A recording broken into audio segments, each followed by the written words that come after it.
Bom dia, boa tarde, boa noite, galera do nono ano. Aqui quem fala é o professor Danilo Sacramento, sou professor de ciências de vocês. Por favor, abram aí módulo 4, capítulo 10, página 202. Módulo 4, capítulo 10, página 202, por favor.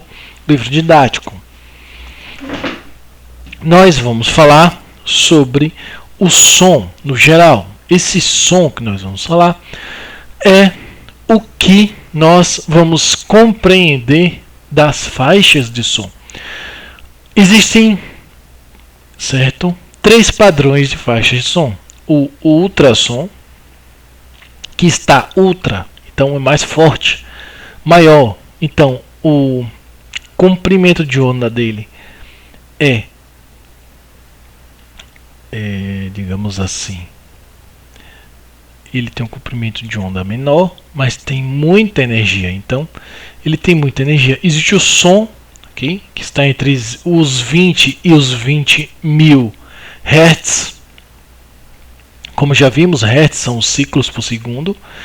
Então, nós conseguimos captar de 20 ciclos, de 20 a 20 segundos, no caso, o som, a 20 mil segundos de ciclos. Então, dos sons que são emitidos respeitando essa faixa, e o infrassom, né, o som do elefante, okay, e que solta, nós ouvimos só uma ecoação grave quando ele chega próximo aos 20, saindo dos 16.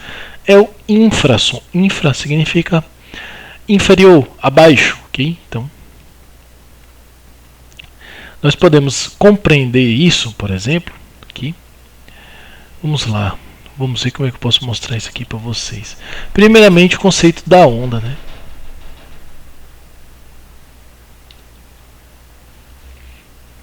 Espero que funcione aqui. Vamos lá, para vocês reverem o conceito de onda. Meu Deus, tá lento. Ah, não acredito, tá travando.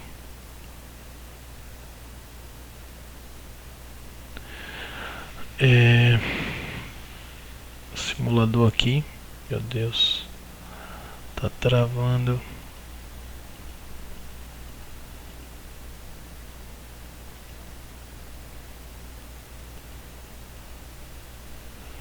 Deixa eu ver aqui.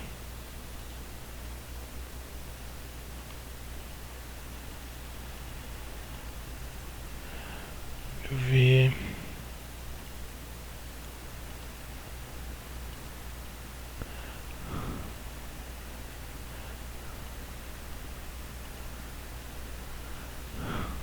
Aqui o som, okay. Aqui explicando como é a onda transversal, okay. A onda, ela passa entre a onda exatamente formada nesse, tem essa formação aqui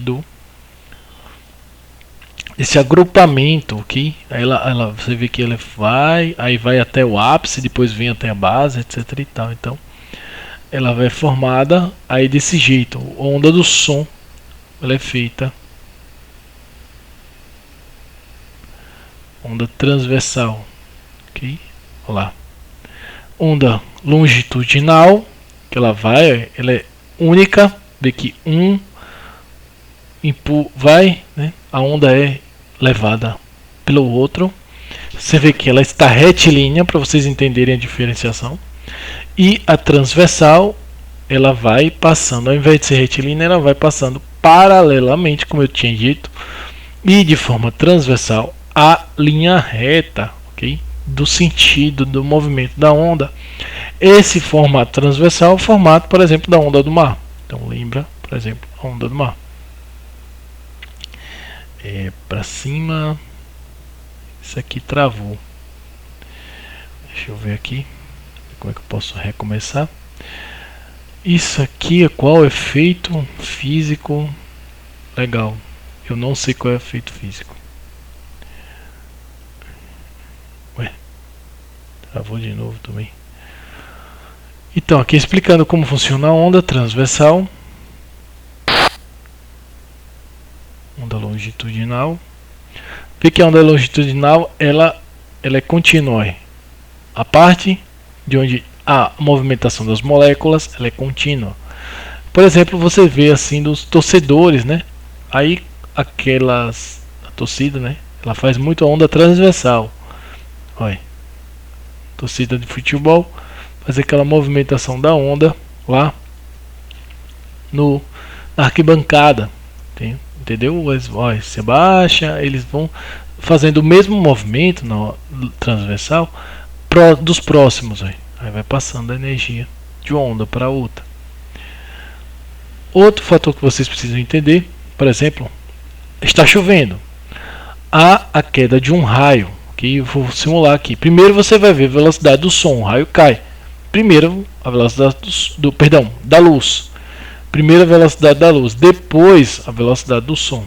Ok? Peraí. Não acredito que travou. Ok, travou.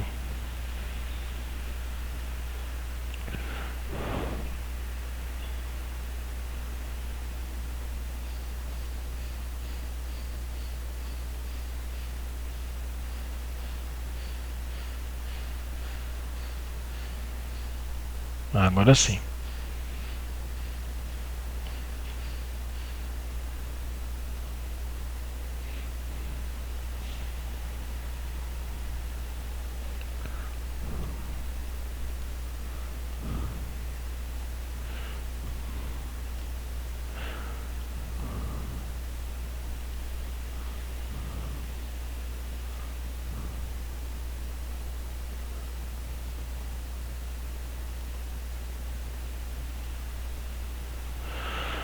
Vamos botar aqui. Deixa eu ver se vem aqui. Não. Deixa eu botar aqui para tocar. Se é que dá para tocar esse negócio.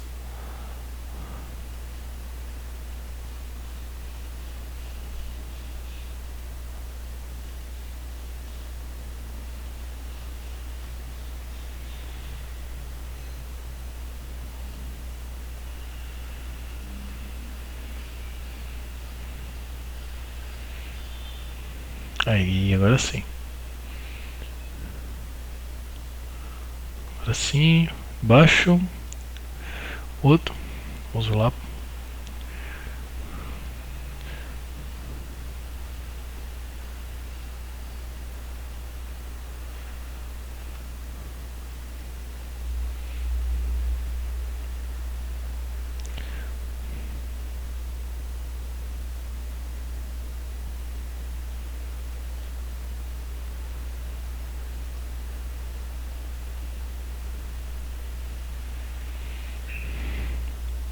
Ok. Vamos lá. Já expliquei aqui para vocês como funciona a onda.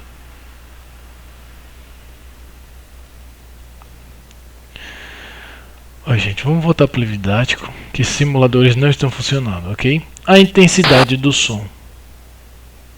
Só vai funcionar depois de muito tempo. Aqui é as ondas do som de rádio, para explicar, que parece um balão, mas não é. Para explicar a intensidade dos sons de rádio, ok? A intensidade do som, vocês precisam entender uma coisa. A intensidade é exatamente isso. É o que a gente chama de onda sonora.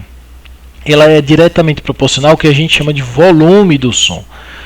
Ok? Então, quanto mais alto o volume do som, ele vai produzir uma intensidade sonora. E essa intensidade, ela é chamada de Bell, simbolizada pela letra B. O mais comum é chamado de décimo do Bell, ok? Com base em Graham Bell. Graham Bell foi o pai, certo? O inventor do telefone. E até graças a um brasileiro, né, o Dom Pedro II, Graham Bell foi reconhecido e adiantou, digamos assim, a popularização da descoberta do telefone, senão o telefone teria sido descoberto um pouquinho depois. Então, esse decibel ou decibéis, né? Decibel é a unidade, ou seja, 1 decibel e 2 decibéis, ou seja, EIS no final. São as unidades de contagem, ok? Relativas à intensidade desse som no ar. Ou seja, por exemplo, um show de rock, como vocês estão vendo aí na imagem, ou o barulho de um cortador de grama, ou do carro, ou pessoas falando, etc. e tal. Uma música alta, um barulho, um objeto que cai no chão. Geralmente, por exemplo, uma pessoa está lavando o prato e o prato cai, ou um talher cai, ou a pessoa faz muito barulho batendo um prato no outro. Na limpeza, cada barulho, que a gente chama de barulho, na verdade é uma quebra do silêncio, ok? E faz com que haja uma produção de decibéis, tá bom? Essa produção de decibéis faz com que digamos assim, o indivíduo ele sofra, ok? Com aquela alteração do tipo de som, ok? Ele sofre com aquilo. O barulho de um objeto metálico caindo no chão, ele pode causar até estresse muito grande. O objeto um caderno ou algo do tipo que caia no chão vai fazer um determinado barulho estrondoso. Imagine caindo no meio da madrugada. Então, o que é que acontece? A pessoa vai sofrer muito. Vamos lá aqui para o simulador. Eu tenho um bonequinho aqui que eu posso aproximar ou diminuir ou aproximar. É o seguinte. Aqui é um simulador de uma queda de um raio. Okay? Primeiro vai ser vista a luz. Depois o som. A luz está a 300 mil km por segundo. Né? Perdão, metros por segundo. Aqui a fórmula física. Quanto mais próximo, certo? O raio vai cair aqui no para-raio. Então, quanto mais próximo do para-raio, ele vai ouvir de maneira mais rápida o barulho. Olha, caiu. Não está ouvindo porque o som está ainda propagando no ar. Então, olha lá, o tempo em segundos, olha, que vai. Ele está a 1.700 metros, aí vai ouvir agora. Entendeu? Aí ele ouviu o barulho. Então, a queda em 5 segundos, um raio a 1.700 metros, ou seja, um pouco mais de 1,5 km, 1,7 km. A queda onde o raio caiu, você vai ouvi-lo em 5 segundos, ok? Então, é mais ou menos isso. Claro que, caso você esteja perto, claro que aqui é um simulador. O ideal é você estar dentro da casa, ok? Ou dentro de um carro, para que o raio não vá te atingir, porque em um campo aberto é perigoso. Quanto mais próximo do ponto, né, de queda do raio, mais violento. Olha, o som aqui da ambulância no fundo, por exemplo, 340 metros. Então, vocês podem ouvir o meu som de fundo aqui. Esse som da ambulância, quanto mais próximo dos 20.000 Hz lá ditos, mais vai doer o ouvido, entendeu? Mais vai causar problema psicológico numa pessoa. Então, eu aqui aproximei em 1 segundo em 340 metros. 1 segundo é o tempo do barulho do raio. Então, o indivíduo pode até ver o raio caindo onde caiu e logo em seguida o barulho do raio, parecendo que foi instantâneo o som, sendo que não é.